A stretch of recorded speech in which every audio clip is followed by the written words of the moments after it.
ओम शांति। आज तक हम पाप कर्म से बहुत डरते आए हैं। दुनिया में लोग डरते हैं पाप करने से कि किसी प्रकार का कोई पाप ना हो जाए। व्यक्ति कोई भी कर्म करता है तो सोचता है कोई पाप ना बन जाए।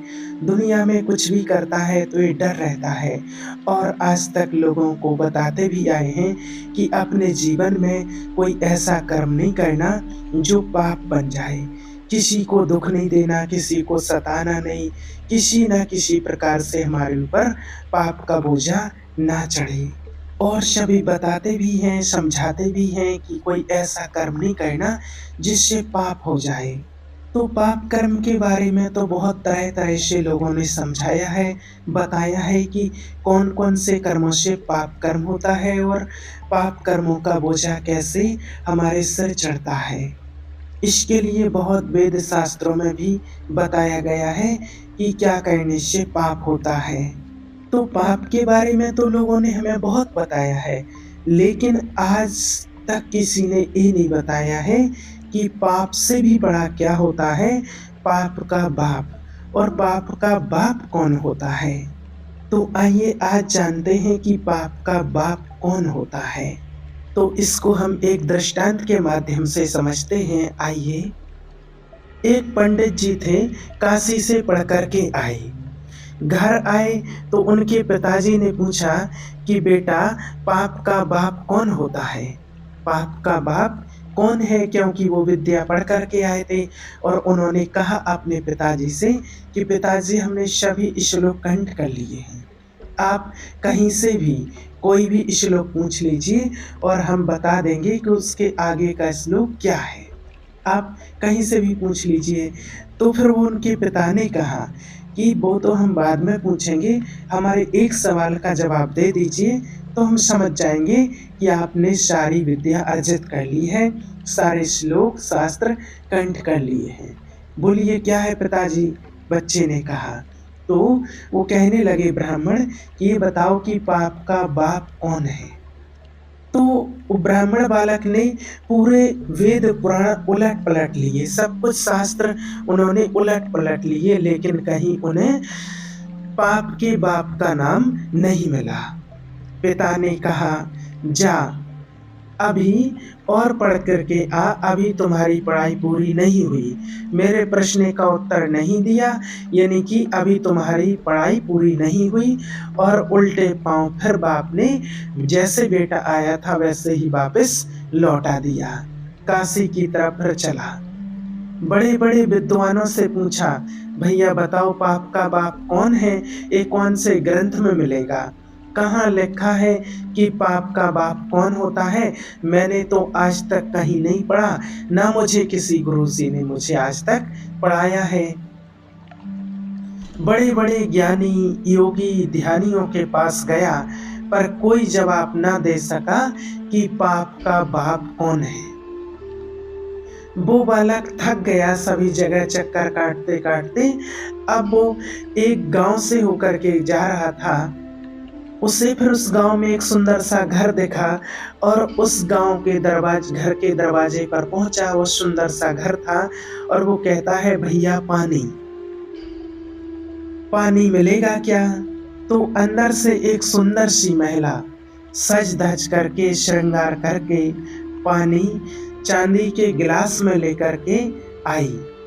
चांदी के गिलास में वो महिला पानी लेकर आई और कहा, लो पंडित जी पानी पी लो। पंडित जी बहुत थके हुए थे, वो बालक बहुत थका हुआ था और पानी उन्होंने जल्दी गट-गट करके पी लिया। और जब पानी पिया तो फिर पूछा कि ये घर किसका है? तो उस महिला ने कहा, ये घर वारांगना का है, वेश्या का है ये घर। इस घर में वेश्या रहती है। अब पंडित जी अपना पानी बाहर निकालने लगे कि निकल पानी निकल, वेश्या का पानी मैंने पी लिया। फिर कहते हैं कि तुमने बताया नहीं कि तुम वेश्या हो और मैं कभी पानी ना पीता वेश्या के घर का, मेरा धर्म बिगाड़ दिया तुमने। उस महिला ने कहा, पंडित जी अब धर्म तो देखो बिगड़ ही गया है। आपका जो धर्म है वो तो बिगड़ ही गया है। गर्मी बहुत है, आओ अंदर बैठ जाओ।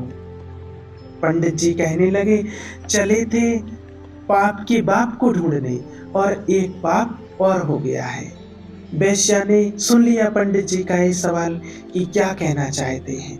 वेश्या कहती है कि तुमने पूछ लिया होता पहले तो हमने बता दिया होता, पर तुमने पूछा नहीं इसलिए हमने बताया नहीं। अब आओ अंदर बैठ जाओ।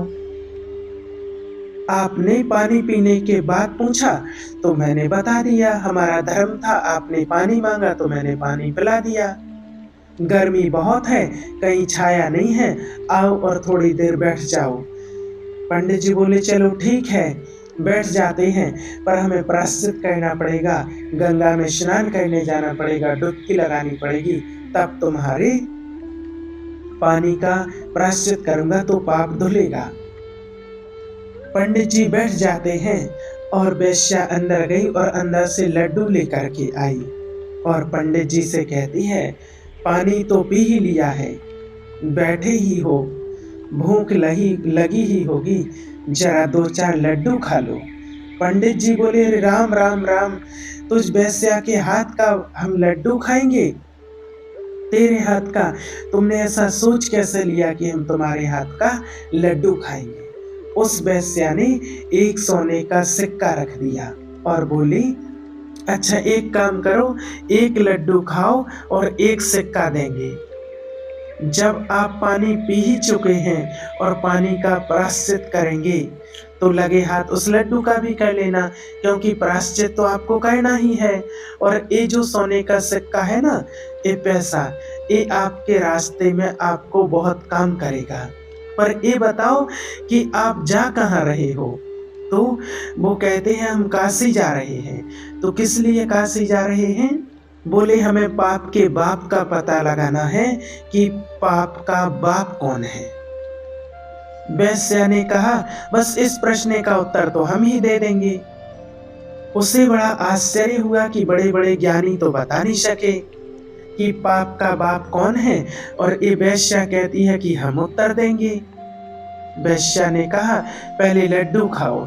पंडित जी को लगा सोने की एक मोहर मिल जाएगी, सिक्का मिल जाएगा तो कुछ किराए भाड़े का बंदोबस्त हो जाएगा, और एक लड्डू उन्होंने खा लिया और एक सिक्का सोने का वेश्या ने दे दिया। अब उसने हाथ जोड़े, बारंगिना ने हाथ जोड़ करके बोली कि पंडित जी, लड्डू तो आपने खा ही लिया है, अब एक कृपा और कीजिए कि मेरे घर का भोजन और कर लीजिए। तो वो बहुत गुस्सा हो जाते हैं पंडित जी और कहते हैं, अरे ना ना ना, क्या सोचती है, क्या कहती है, तुम्हारे घर का भोजन? तो वो वेश्या कहती है कि मैं तुम्हें 10 मुद्राएं दान में दूंगी, सोने की 10 मोहरें दूंगी, आप मेरे घर का भोजन कर लीजिए तो मेरा भी उद्धार हो जाएगा।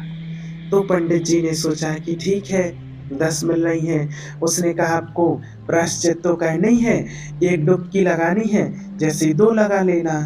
तो फिर पंडित जी ने कहा, ठीक है, लाओ चावल, लाओ इस राशन पानी लाओ, हम बनाएंगे और खाएंगे। तो फिर उसने हाथ जोड़े और कहने लगी कि एक कृपा और कर लीजिए, मैं आपको 20 मुद्राएं दूंगी सोने की, आप मेरे हाथ का बना हुआ भोजन स्वीकार कर लीजिए।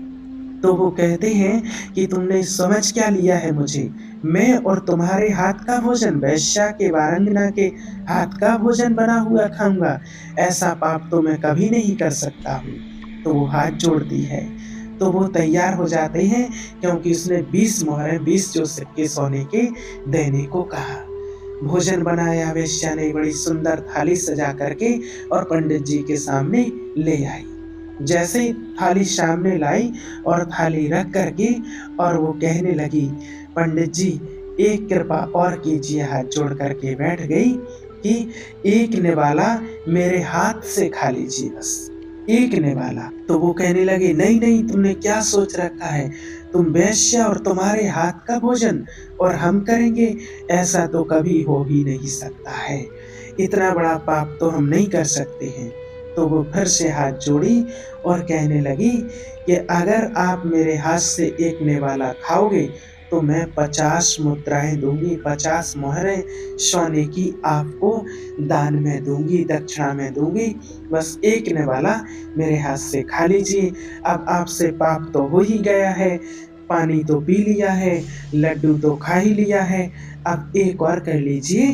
अब जैसे 2 डुबकी लगाते थे तो 3 लगा लेना, 4 लगा लेना और पाप तो धुल ही जाएगा, जाना तो है ही गंगा जी। तो पंडित जी ने सोचा बात तो सही है, जाना तो है ही, वही 2 डुबकी लगाते थे सो 4 लगा लेंगे, पाप तो धुल ही जाएगा, प्रायश्चित तो करना ही है, थोड़ा और कर लेंगे, लेकिन 50 मोहरें, 50 सोने की मोहरें तो मिल जाएँगी। वो ब्राह्मण बालक वो पंडित जी कहने लगे ठीक है, खिला दो। और वेश्या एक निवाला लेकर के उनके मुँह तक जाती है, तो निवाला तो वो नीचे रख देते हैं और एक ज़ोर से तमाचा पंडित जी के मुँह पर लगाती है। ज़ोर से उसने तमाचा मारा, एक चाँटा मारा पंडित जी को। बहुत क्रोधित हो गए पंडित जी, गुस्सा हो गए, खड़े हो गए, क्रोध से थर्रा गए। मुझे बुलाकर और अपने ही घर में अपमान किया है, मेरा अपमान जानती है, मैं तुझे श्राप दे दूँगा। बहुत क्रोधित हो गए। तो वो कहने लगी, पंडित जी मैं आपका अपमान नहीं करना चाहती थी, मैं तो आपके सवाल का जवाब देना चाहती थी। बोले क्या है? जिस सवाल का जवाब खोजने आप निकले थे मैंने कहा था कि मैं आपको इस प्रश्न का जवाब दूँगी। उन्होंने कहा वेश्या ने कहा कि आपने जो भोजन किया है मेरे हाथ का, करने को स्वीकार कर लिया, तैयार हो गए, लड्डू खा लिया, ये क्यों खाया? तो बोले तेरी भावना देख कर के, तेरा प्रेम भाव देख कर के। वो पंडित जी कहने लगे, तो वो वेश्या कहती है नहीं, तुमने मेरा भोजन करना जो स्वीकार किया है मेरे हाथ का, वो 50 मोहरें देकर वो लोभ के बस किया है। अगर मैं लोभ नहीं देती मोहरों का, तो आप भोजन करने वाले नहीं थे। मेरे हाथ का निवाला स्वीकार करने वाले नहीं थे, मेरा लड्डू खाने वाले आप नहीं थे। इसलिए जो पाप का बाप होता है, वो लोभ है और जिस लोभ के बस तुमने इतना बड़ा पाप करने को भी तैयार हो गए थे। पंडित जी को सीख मिल गई, हाथ जोड़ लिए कि सत्य है और वहाँ से फिर लौट कर के आए और घर आए और पिताजी से कहा कि पिताजी जो पाप का बाप है वो लोभ होता है, वो लोभ है। पिता ने उनको गले से लगाया। तो लोभ ही सारे पापों की जड़ होती है और शिव बाबा भी हमें समझाते हैं, रोज़ बताते ही हैं कि किसी प्रकार का कोई लोभ नहीं करना चाहिए क्योंकि लोभ में व्यक्ति अंधा हो जाता है और लोभ के बस होकर के कोई भी पाप कर्म कर लेता है। तो बाबा कहते हैं कि और छोटे-छोटे जो भी बड़े-बड़े जो पाप होते हैं, बड़े-बड़े जो विकार हैं उनको तो हम जीत लेते हैं। काम को जीत लेते हैं, क्रोध को जीत लेते हैं, लेकिन इनसे छोटा मानते हैं लोभ। लेकिन ये नहीं जानते हैं कि लोभ भी बहुत पाप कराता है, इसलिए हमें किसी भी प्रकार का लोभ नहीं रखना है क्योंकि वो ही पाप कराता है और इस पाप कर्मों से हमें बचे रहना है। ओम शांति।